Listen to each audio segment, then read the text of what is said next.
Good morning students, this is 9th part of chapter biotechnology. और हमने last video में किया था amplification of gene of interest किया था, insertion of recombinant DNA into the host cell और organism के बारे में पढ़ा था हमने। आज हम बात करेंगे obtaining the foreign gene product कि जो हमें फॉरेन जीन प्रोडक्ट है वो कैसे मिलना है।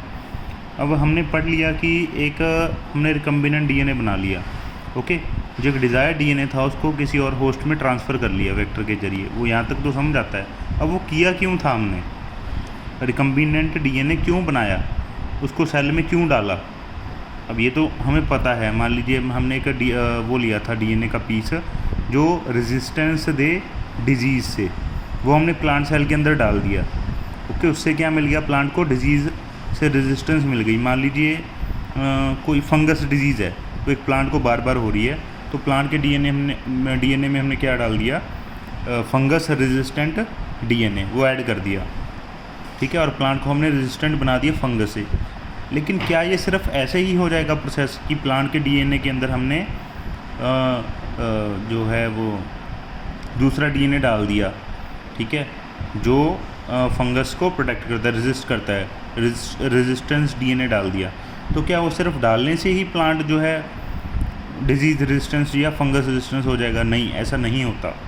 बेसिकली होता क्या है, जब कोई भी हम डिज़ायर्ड डीएनए को किसी अदर होस्ट के अंदर डालते हैं, होस्ट के डीएनए के साथ मिलाते हैं, उसको रिकम्बिनेंट डीएनए बनाते हैं, वो हम इसलिए बनाते हैं ताकि वो जिस भी सेल में डालें हम, तो वो सेल एक प्रोटीन बनाए, डिज़ायर्ड प्रोटीन।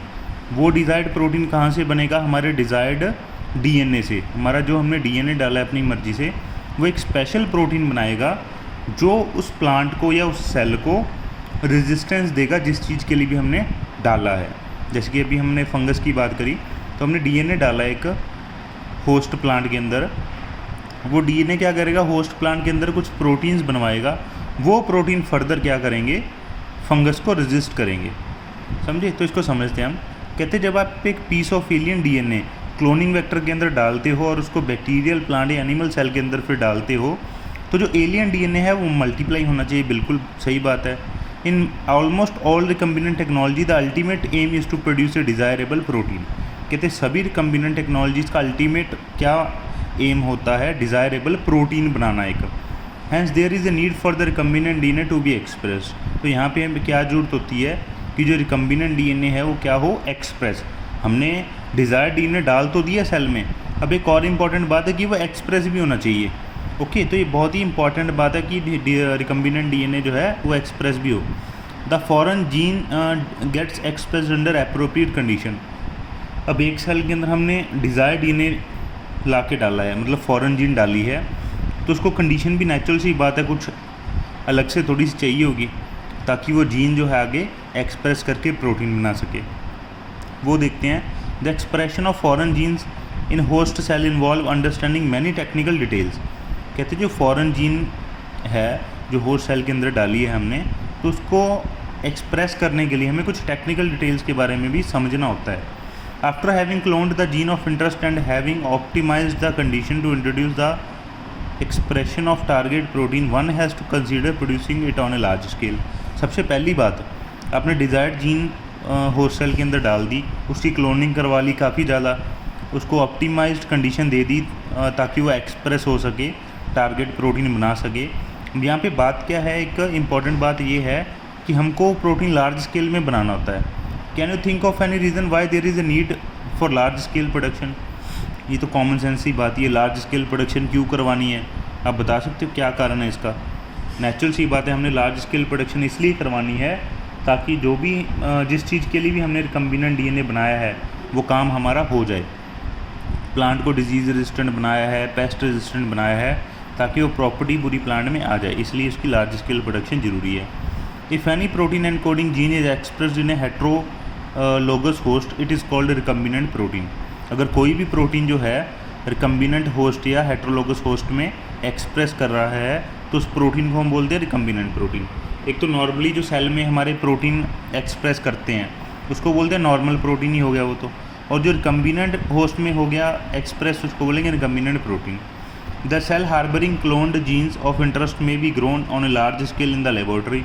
कहते हैं जिस सेल्स के अंदर क्लोन्ड जीन्स हैं, जो हमने क्लोन्ड जीन्स या रिकम्बिनेंट जीन्स हमने सेल के अंदर डाले हैं, अगर आपने इसको स्मॉल स्केल पे बनाना है तो लेबोरेटरी में बना सकते हो।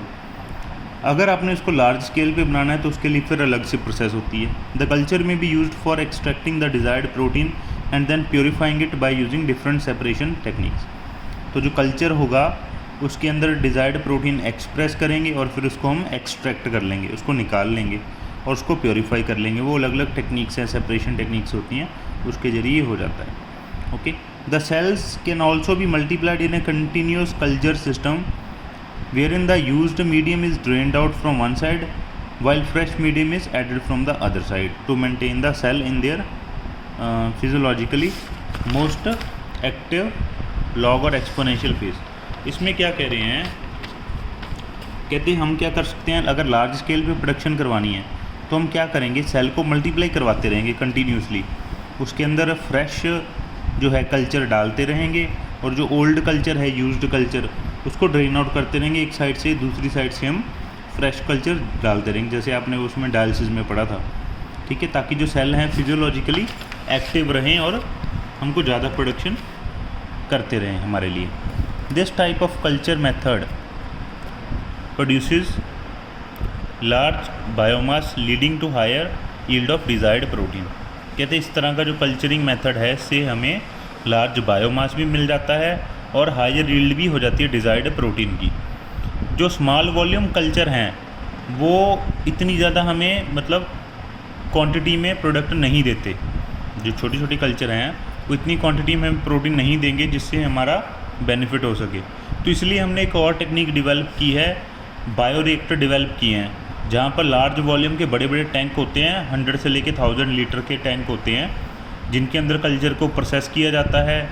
ओके, और bioreactor can be thought of as a vessel in which raw material is biologically converted into specific product. अब बायोरिएक्टर क्या होते हैं, आप देख भी सकते हैं इस तरीके के होते हैं, ये वेसल्स होते हैं एक तरह के, मतलब सिलेंड्रिकल वेसल हो सकते हैं, फ्लैट भी हो सकते हैं नीचे से, जिनके अंदर रॉ मटेरियल डाला जाता है और उसको बायोलॉजिकली कन्वर्ट किया जाता है स्पेसिफिक प्रोडक्ट के अंदर। अब बायोलॉजिकली का क्या मतलब है, बायोलॉजिकली कन्वर्ट किया जाता है, बायोलॉजिकली का मतलब ये है कि उसको लिविंग फॉर्म में कन्वर्ट किया जाता है, उसको वो जिंदा रहकर, या उसके अंदर कुछ ऐसे सेल डाले जाते हैं जो किसी भी चीज़ को, रॉ मटेरियल को प्रोडक्ट में कन्वर्ट करते हैं, या फिर कोई इंडिविजुअल एंजाइम या किसी में भी कन्वर्ट करते हैं यूजिंग माइक्रोबियल, प्लांट, एनिमल और ह्यूमन सेल। ये आ गया ना, इसका मतलब बायोलॉजिकल कन्वर्जन, क्योंकि इसमें प्लांट, एनिमल या ह्यूमन सेल आ गए। A bioreactor provide the optimal condition for achieving the desired product by providing optimum growth condition. कहते हैं जो एक बायोरिएक्टर होता है वो क्या करता है, ऑप्टिमल कंडीशंस देता है, मतलब जो बेस्ट कंडीशन है ग्रोथ के लिए वो सभी देता है। जैसे कि उसके अंदर टेम्परेचर मेंटेन कर सकते हैं, पीएच मेंटेन कर सकते हैं, सबस्ट्रेट मेंटेन कर सकते हैं, सॉल्ट, विटामिन, ऑक्सीजन, ये सभी की अमाउंट जो है हम मेंटेन कर सकते हैं, आप देख भी सकते हो।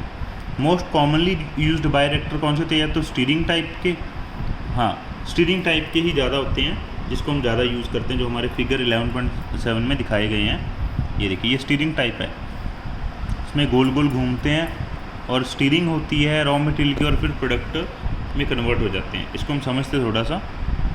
ए stirred tank reactor is usually cylindrical और with a curved base to facilitate the mixing of the reactor content.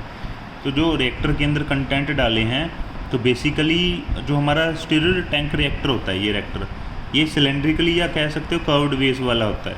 Okay, जिसके अंदर हमारे जो कंटेंट है वो घूमते हैं, रोटेट होते हैं। The stirrer facilitate even mixing and oxygen availability through the bioreactor. इसमें मिक्सिंग होती है प्रॉपर और ऑक्सीजन की अवेलेबिलिटी होती है पूरे टैंक के अंदर।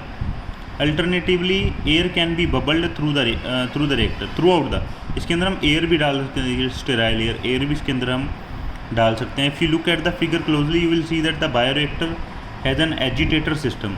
अगर आप इसको ध्यान से देखो तो इसके अंदर एक एजिटेटर सिस्टम, ये एजिटेटर सिस्टम मतलब तो इसको मिक्स करने वाला, घुमाने वाला, ये देखिए बीच में पक्खे से लगे हुए हैं, ये अच्छी तरीके से हमारे जो है रिएक्टेंट जो है उसको मिक्स करते हैं, रॉ मटेरियल को मिक्स करते हैं। एक ऑक्सीजन डिलीवरी सिस्टम है, एक फॉर्म कंट्रोल सिस्टम है, टेम्परेचर कंट्रोल सिस्टम है, pH control system, sampling ports हैं छोटे छोटे, जहाँ से हम थोड़ी थोड़ी देर बाद सैंपल लेके देख सकते हैं कि हमारा जो प्रोडक्ट है वो हमें मिला या नहीं मिला। ये देखिए, steam for sterilisation, acid base, pH control है, मोटर है, फॉर्म ब्रेकर है जहाँ से हम सैंपल ले सकते हैं, फ्लैट ब्लेडेड इम्पेलर है, कल्चर ब्रॉथ है, मतलब सभी इसके अंदर पार्ट्स हैं जिससे हम अच्छे तरीके से डिज़ायर्ड प्रोडक्ट को बना सकते हैं। तो ये था बायोरिएक्टर। इसके ऊपर मैं आपको एक वीडियो भी अलग से पोस्ट करूँगा, ओके, वो भी आप देख लेना।